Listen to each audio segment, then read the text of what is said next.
Nature-based solutions are used for restoration or renaturation operations and rely on the use of living plants. When watercourses pass near sensitive areas, these soil bioengineering structures can, as here, be real protection tools for property and people. The design of these structures is then based on species with strong rooting capacities, such as willows, species naturally present on the banks of watercourses and perfectly adapted to the constraints of these environments.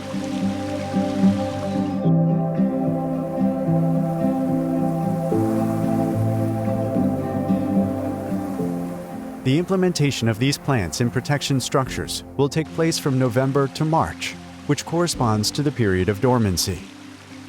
As true pioneer species of watercourse banks, we will see how to recognize certain willows used in soil bioengineering by detailing the main characteristics that will help you identify them in nature. Purple willow, or Salix purpurea, is a shrub species that can reach a height of 6 meters. This species has opposite or subopposite buds and leaves, and the latter measure between 4 and 12 centimeters, being longer than wide.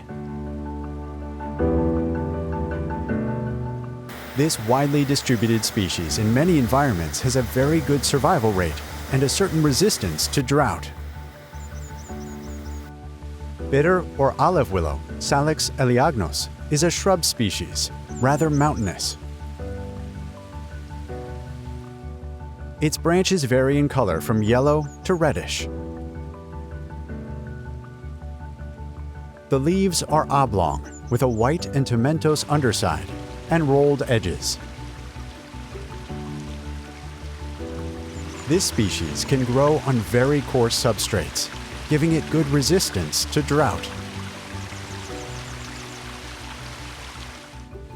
Almond willow, Salix triandra, is a bushy species rarely exceeding 5 meters in height. Young branches have a chocolate brown bark that grays over time, sometimes revealing white patches. In older individuals, this bark even flakes off in small pieces. The leaves measure between 5 and 10 centimeters long and are shiny green on top. The edges are slightly serrated, and the underside of the leaf is lighter. This willow species is widely used to stabilize banks and has rapid juvenile growth. Dark-leaved willow, Salix myrcinifolia, is a shrubby species rarely exceeding 4 meters in height and forming dense clumps. The young branches are reddish, which tends to darken to brown with age. The leaves are lanceolate to elliptical, measuring between 2 to 6 centimeters, regularly toothed. They darken quickly when damaged or cut. Finally, their tips have a wiped appearance underneath. Adapted to mountain rivers, this willow is often used at the edge of the bank for energy dissipation and sediment trapping. Gray willow, or Salix cinerea, is a shrubby species that can reach up to 6 meters in height. As its name suggests, it has characteristic gray branches, and stems older than 2 years will have prominent grooves.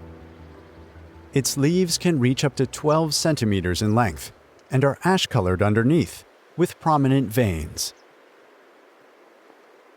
These few willows are used in a large number of river and soil bioengineering works, but this list is far from exhaustive. Other species can help you build your structures. You will need to draw inspiration from species already naturally present in the surrounding environment. Among the many possibilities for building structures from these willows, simple cutting remains the basic component in most developments. To make them, cuttings are made from willow branches taken from nature, from nurseries, or from old structures. Sections of branches with a diameter ranging from 2 to 4 centimeters and a length of 40 to 60 centimeters are prepared and topped. Storage can be done in bundles or in damp sand, but only for a very short period, ranging from a few hours to a few days, only to ensure a better survival rate. On the construction site, implementation remains relatively simple. If the soil is loose, the cutting can be inserted directly, but it is preferable to make a pre-hole slightly smaller in diameter than the stem to avoid damaging its bark. The direction of growth of the plants will also be respected by orienting the buds upwards and compacting the soil at the base of the cutting to ensure support and good root uptake.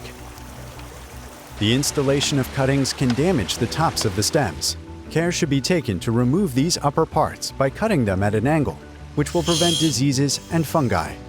In general, only about 10 centimeters of the upper part of each cutting should protrude from the soil. As soon as vegetation resumes, the development of the cuttings and their root system will contribute to the stabilization of the bank, forming a durable and living structure.